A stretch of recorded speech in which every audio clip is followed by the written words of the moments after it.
న్యాయం న్యూస్ కి స్వాగతం. నేను మీ దివ్య. నంద్యాల జిల్లా డోన్ 2 స్కూల్ బస్సులు సీజ్ చేసిన డోన్ ఎంవీఐటీ క్రాంతి కుమార్. జిల్లా రవాణా అధికారి జీవి శివారెడ్డి ఆదేశాల మేరకు పాఠశాల మరియు కళాశాల బస్సులను తనిఖీ చేసిన డోన్ ఎంవీఐటీ క్రాంతి కుమార్. ఈ సందర్భంగా ఆయన మాట్లాడుతూ, పర్మిట్ లేకుండా విద్యార్థులను తరలిస్తున్న శ్రీ సుధా స్కూల్ బస్ మరియు పర్మిట్ మరియు డ్రైవింగ్ లైసెన్స్ లేకుండా విద్యార్థులను తరలిస్తున్న ద్రోణాచలం స్కూల్ బస్సులను జప్తు చేసి ఆర్టీసీ డిపోకు తరలించడం జరిగిందని, 2 బస్సులకు 10,000 రూపాయలు మరియు 15,000 రూపాయలు జరిమానా విధించామన్నారు. నిన్న 12/8/2024 ఉదయం 7:50 అన్నమయ్య జిల్లా ఓబుళవారిపల్లి మండలం ఓబుళవారిపల్లి సమీపంలో 14 మంది విద్యార్థులతో ఓబుళవారిపల్లి నుండి శ్రీవాణి విద్యానికేతన్ పాఠశాలకు ఈఐబీ స్కూల్ బస్సు వెళుతుండగా రోడ్డు ప్రమాదంలో 7 సంవత్సరాల వయసు గల ఒక్క విద్యార్థిని మరణించింది. 12 మంది విద్యార్థులు స్వల్ప గాయాలతో బయటపడ్డారు. పాఠశాల మరియు కళాశాల బస్సులు నిబంధనలను ఉల్లంఘించి విద్యార్థులను తరలిస్తుంటే అలాంటి పాఠశాలల మరియు కళాశాల యాజమాన్యంపై కఠిన చర్యలు తీసుకోబడతాయన్నారు. కానీ 2 బస్సులు మాత్రం ఈరోజు చెకింగ్ లో మాకు ఫిట్నెస్ పర్మిట్ లేకుండా తిరగడం గమనించాము. సో ఈ రోడ్డు మీద పర్మిట్ లేకుండా తిరగడం చాలా నేరము.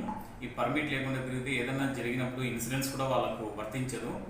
సో ఇందులో శ్రీసుధా స్కూల్ బస్సు ఒకటి, అలాగే ఇంకొకటి ద్రోణాచలం స్కూల్ బస్సు, 2 బస్సులను సీజ్ చేయడం జరిగింది. ఈ పర్మిట్ అనేది 5 years ఒకసారి ఇస్తారు. దీన్ని ఖచ్చితంగా మీరు అబ్జర్వ్ చేస్తూ ఉండాలి. 5 ఏళ్ళ తర్వాత ఎప్పుడు అయిపోతుంది, మరి ఎప్పుడు కట్టాలనే విషయం పైన మీకు అవగాహన ఉండాలి. ఇది అయిపోతుంది అనగా ఒక 2-3 రోజులు లేదంటే ఒక వారం ముందే మీరు పర్మిట్ని రెన్యువల్ చేసుకోవడం మంచిది. సో ఇది మిస్ చేశాము సార్, అది గుర్తు లేదన్నారు. కానీ ఈ ద్రోణాచలం స్కూల్ బస్సు డ్రైవర్కి అసలు లైసెన్సే లేదు. హెవీ డ్రైవింగ్ లైసెన్స్ ఉండాలి ఆ బస్సు నడపడానికి, కానీ ఆయనకు లైట్ మోటార్ వెహికల్ లైసెన్స్ ఉంది. సో ఇది చాలా క్షమించడాని నేరంగా నేను పరిగణిస్తున్నాను. ఎందుకంటే మేము ప్రతిసారి వీళ్ళని ఈ స్కూల్ డ్రైవర్లను అందరినీ ఇక్కడికి పిలిచి సంవత్సరాలు 2-3 సార్లు అవేర్నెస్ ఇస్తున్నాను. మీ డ్రైవర్లకు ఉన్న క్వాలిఫికేషన్ ఏముండాలి, వాళ్ళకి ఎంత ఏజ్ ఉండాలి, వాళ్ళు ఎలా పిల్లల్ని ఎక్కించాలి, ఎలా దించాలి, వాళ్ళ సేఫ్టీ గురించి ఇన్ని అవగాహన కార్యక్రమాలు చేస్తున్నా కూడా మరీ మీరు డ్రైవింగ్ లైసెన్స్ లేకుండా అటువంటి వారిని డ్రైవ్ చేయిస్తున్నారంటే ఇది నిజంగా చాలా క్షమించడానికి నేరం అనిపిస్తుంది. సో దయచేసి ఇంకొకసారి మీకు నేను చెప్తున్నాను, స్కూల్ బస్సుల విషయంలో చాలా జాగ్రత్తగా ఉండండి. ఎటువంటి తప్పులు చేయకండి. నిబంధనలకు అనుగుణంగానే మీరు స్కూల్ బస్సులు నడిపించాలి.